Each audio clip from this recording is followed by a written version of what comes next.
All significant human activities, sooner or later, are conducted under a code or set of guidelines that direct appropriate behavior. Without this order, there would simply be chaos, and the activity would become unacceptable. Consequently, ethics apply in everything we do, from our personal relationships to business, sports, and in hunting and fishing. Hi, I'm Shane Mahoney. Hunting is a profound and relevant human activity. It has been with us since the dawn of man and is a critical part of what made us human. Today it is practiced by hundreds of millions of people worldwide. Hunting remains part of our long-standing outdoor traditions. In the United States in 2011, 13.7 million people hunted and spent a total of $34 billion. Outdoor recreational activities as a whole is an $821 billion piece of the economy, supports 6.4 million jobs, and pays $99 billion in federal and state income taxes. Sportsmen's dollars pay for nearly all state wildlife conservation programs, benefiting game and non-game species alike. Hunting, too, is conducted under a code or set of ethics that direct appropriate behavior. This week we will explore hunter and land ethics and what they mean to the continued public support and engagement in hunting, and most importantly, to conservation. Because when and where hunting and fishing happen, conservation happens. The ethical values of hunting are next on Boone and Crockett Country.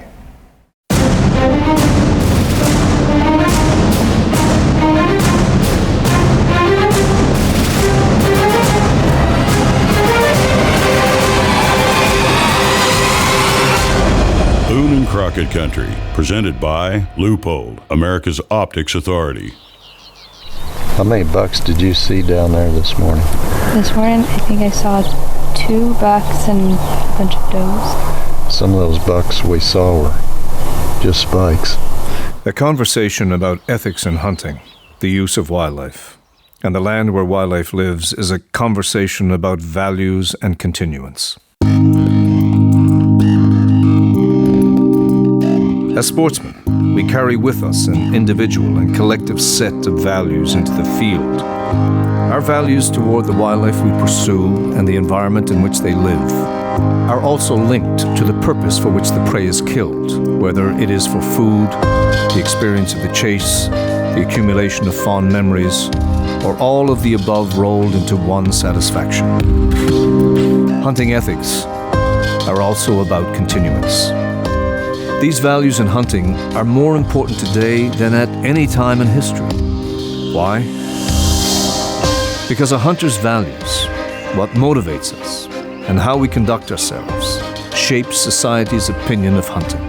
In any democracy, society decides what stays and what goes. Today, hunters make up a minority of society, and therefore hunting traditions are potentially at risk if the majority of citizens develop a negative perception of hunting, whether justified or not. 90% of our population does not hunt, but 80% support hunting, as long as it is seen as fair, ethical, and in service to the environment. How hunting is being conducted is therefore of utmost relevance. A good question now is, what are ethics in hunting? Ethics are moral principles that govern a person's or a group's behavior. In hunting, ethics come from 3 sources: the law, the ethical standards of a group to which we belong, and our own personal beliefs. We have laws that have been established by state and federal legislators that protect wildlife, the environment, private property, and human safety. These laws are clear, written, and widely known. Therefore, appropriate behavior begins with following the law. Humans have become predators without peer due to the human brain. As a result, humans have become so proficient as predators and so numerous that hunting opportunities must be rationed, limited, and policed, or the wildlife we all cherish could quickly disappear. The North American hunting ethic did not happen by chance. It came out of necessity to at first halt and then reverse the devastating trend in overharvesting of game by both subsistence hunters and commercial market hunters. If our wildlife was to survive and recover, self-restraint was needed. Ethics are universally applied to recreational hunting, some of which were the basis for written laws, including restrictions on the method of take. Other ethics are personal and not written, but mutually accepted as doing the right thing. Laws and regulations do vary, of course, from one jurisdiction to another. For example, in some states, it is both legal and customary to use dogs to hunt different species of game. As such, this is a time-honored custom. This practice is strictly prohibited and rejected by society in other states with different habitats and hunting traditions. Some people claim we have too many hunting laws, and principles like hunting ethics and fair chase are just words used to justify hunting to the wider public. I disagree, and I disagree strongly. Clearly, we need never apologize for something that provides as much as hunting does for society and for the natural environment. Having rules, laws, and personal ethics to govern and guide our hunting practices is about respect for the wildlife we pursue, for the landscapes in which those creatures thrive, and for ourselves as hunters. Certainly, we should also acknowledge that our society rightly expects and deserves an ethical approach to the use of any public resource, and especially toward any living creature. The truth is, we are hunting today because the majority of sportsmen over the past century have held themselves to a high ethical standard. Boone and Crockett Country is in partnership with the Wild Sheep Foundation, putting and keeping sheep on the mountain, and the Dallas Safari Club, promoting conservation and ethical hunting worldwide.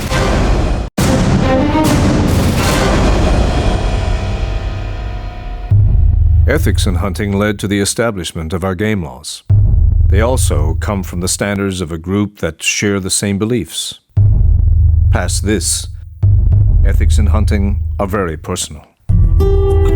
Our own personal beliefs, the contract we make with ourselves, may be even more restrictive than the game laws of the region or the rules set by a group we belong to. Even once we accept game laws or group standards, our personal ethics will ultimately decide our behavior, even if such rules or laws did not exist.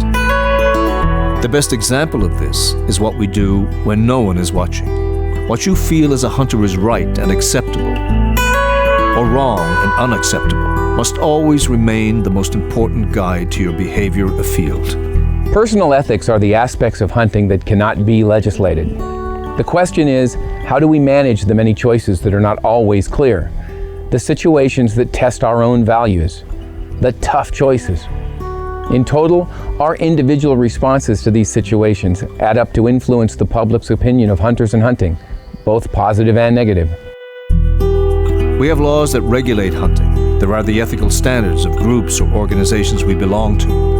And there are personal ethics that are not governed by laws or the opinions of others. So where does fair chase fit under the umbrella of hunting ethics? The concept of fair chase was discussed at the very first meeting of the Boone and Crockett Club in December 1887. It was the belief of the club's charter members, including Theodore Roosevelt, that if the killing of game for subsistence and profit could not be controlled and managed, the club's efforts to recover depleted wildlife populations and preserve their habitats would amount to little more than symbolic gestures. Fostering a code of conduct among sportsmen, followed by eliminating market hunting and establishing the national forests and wildlife refuges, together were seen as imperatives to success. Sportsmen who were concerned about recovering big game species in the early 1900s accepted self-restraint. Fair chase became the mantra of the Boone and Crockett Club and was defined by the club as the ethical, sportsmanlike, and lawful pursuit and taking of any free-ranging, wild, native North American big game animal in a manner that does not give the hunter an improper advantage. This definition is widely known among hunters and used in association with what defines eligibility for entering an animal into the Boone and Crockett and Pope and Young record books. In this instance, fair chase is a rule to follow. But fair chase is more than a rule for a record book. It has become the standard for responsible hunting everywhere, because ethics in hunting means more and is more than just the chase. Fair chase implies being fair about a pursuit. It means giving the animal the opportunity to utilize its natural capacities for avoidance and escape. But an overall hunting ethic is much more than just fair chase and not related at all to sport. A good question now is, where does the concept of trophy fit with hunting ethics? Surely the challenge of being selective, staying in the field longer, and hunting harder for a mature animal cannot and should not be considered as unethical. Where this line gets crossed, however, is when trophy, score, and the adulation of others becomes the primary purpose or the only reason for the hunt. In this instance, hunting is transformed into mere collecting, and ethical limits can get crossed. Both fall outside the expectations of society. And now, a closer look with Doug Painter, presented by Loophole, America's optics authority. Can something that is legal still be unethical? It's a question hunters sometimes face. For years, hunting practices have been governed not just by laws and regulations, but also by the ethical standards each hunter brings into the field. Obeying the law is straightforward. Making the right decision isn't always that clear. Taking a 600-yard shot at an elk, for example, is not against the law, and some hunters don't feel uncomfortable taking a shot at this long range. They have the rifles and ammunition capable of accuracy at this distance, and through practice have developed the skill and confidence to make a clean kill at this range. Why is it then that other hunters believe taking a shot at this distance is unethical? Some hunters recognize they don't have the skill or experience to take such a long-range shot and understand the risk of wounding the animal is unacceptably high. Others might consider shooting at such ranges, even with a high probability of success, as simply taking an unfair advantage. Their choice would be to attempt to stalk in closer. Our experience, skill, the equipment we use, and our personal choices often dictate the decisions we make in the field. The boundaries of the law are clear. Inside those boundaries are the choices we make based on what is fair and ethical. Just remember, out here, there are no referees. Only you can make the call. Boone and Crockett Country is in partnership with the Pope and Young Club for the good of bow hunting and the Guide Outfitter Association of British Columbia. Wildlife stewardship is our priority.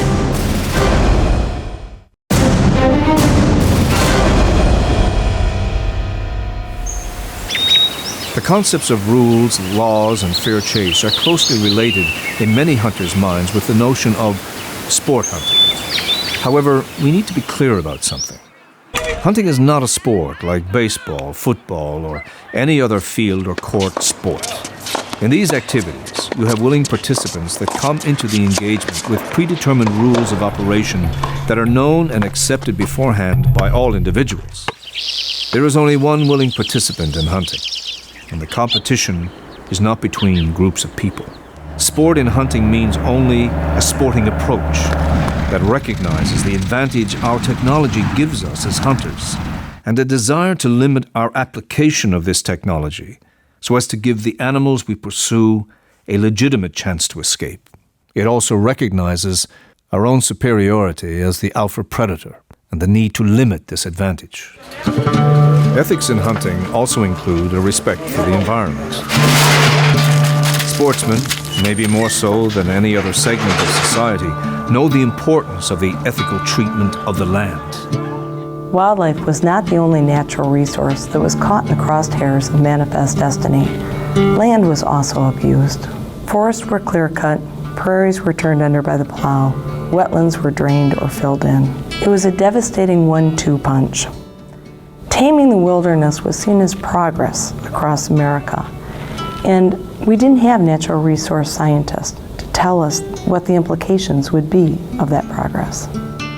In a very real sense, the aftermath of unchecked and irresponsible land use of the late 1800s and early 1900s that resulted from manifest destiny, the belief that the taming of wilderness was justified by any means, helped launch the conservation movement. Sportsmen were amongst the earliest who saw and realized the consequences of what was happening.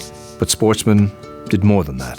They proposed how to fix the problem of unrestricted take and went out and did just that. Conservationists assumed at that time that we could be successful in restoring big game populations by creating a national forest system, by setting aside national parks and developing game refuges. It didn't take long to realize that something much deeper and broader was needed than just lending a helping hand to one preferred species. Wildlife could not prosper without adequate habitat, in much the same way man could not live a healthy, prosperous life without clean air, clean water, and healthy soils and forests.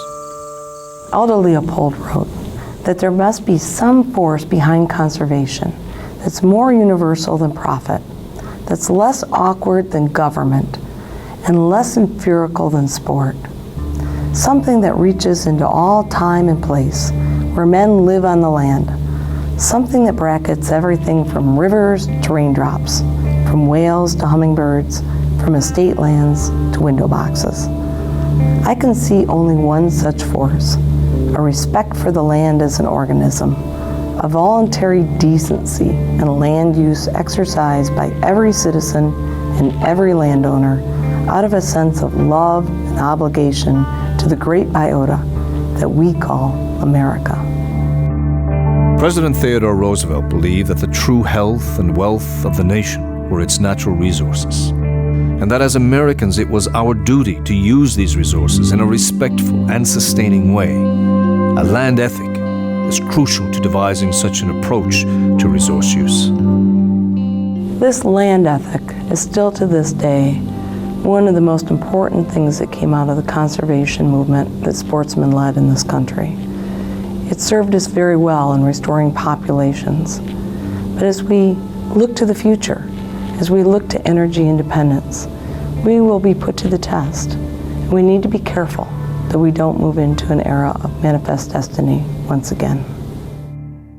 Boone and Crockett Country has been brought to you by Loophole, America's Optics Authority, and the Boone and Crockett Club, fair chase and conservation since 1887.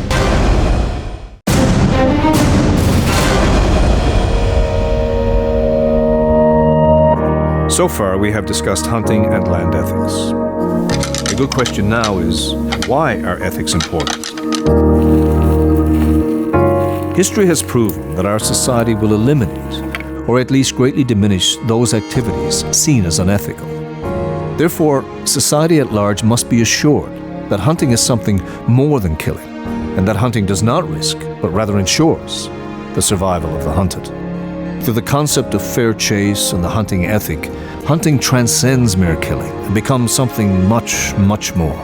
That something more is a combination of the expectations of society, coupled with a binding contract on the part of the hunter to behave in a manner that honors both hunting and the animals pursued. The result will be a continuing social relevance for hunting in a modern world, and the continued survival of the hunted in the wild state. We would be remiss in our discussion of ethics if we did not address a pendulum that in some instances has swung too far. There is no question our game laws are important. They are in fact one of the 7 principles of the North American model of wildlife conservation. Over time, some laws have become overly cumbersome, confusing, and difficult to understand and enforce. It is a responsibility of hunters to engage in fruitful discussion of such laws and to make constructive suggestions as to how they may be improved. Our concerns as hunter conservationists should include the recruitment of youth, and if our laws are impeding this, they must be carefully reconstructed. it may be time to run a litmus test of hunting laws against their original purposes: human safety and wildlife management. The truth is, sportsmen have an affection for all wildlife, maybe more so than any other observer or participant in nature. This must never be taken away or taken for granted. Therefore, there is no doubt that hunting ethics are a critical component of our hunting culture here in North America. We owe it to not only ourselves and our communities to behave in an ethical fashion while hunting, we owe it to the wildlife who have for so long sustained and inspired us. The good news is we are hunting today and have the abundance of game to hunt because hunters like yourself have recognized this obligation to the land and its wildlife. We are a morally responsible segment of society who have made enormous contributions, not the monsters some would try and portray us to be. The values we carry should be the envy of everyone who cares about the land and wildlife. Thank you for watching this episode of Boone and Crockett Country.